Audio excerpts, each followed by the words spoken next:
Dicap sebagai istri durhaka oleh Idam Maseeh, Catherine Wilson tanggapi santai. Aktris Catherine Wilson menghadiri sidang cerai lanjutan di Pengadilan Agama Depok pada Rabu, tanggal 17 April tahun 2024, dengan agenda pembuktian dari pihak tergugat.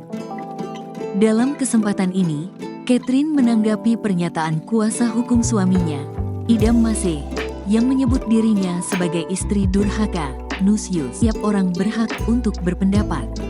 Ya, kalau orang bicarakan boleh aja ya. Maksudnya, orang berhak bebas bicara mau bilang A, mau bilang B. Meski begitu, Catherine berharap pihak Idam Maseeh bisa membuktikan tudingan terhadapnya ini.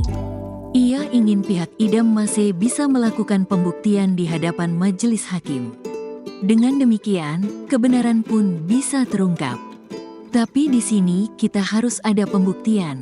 Ya saya sih berdoa aja memang kebenaran yang akan nampak, lanjutnya. Hal yang sama juga diungkapkan oleh kuasa hukum Catherine, Dodi Haryanto.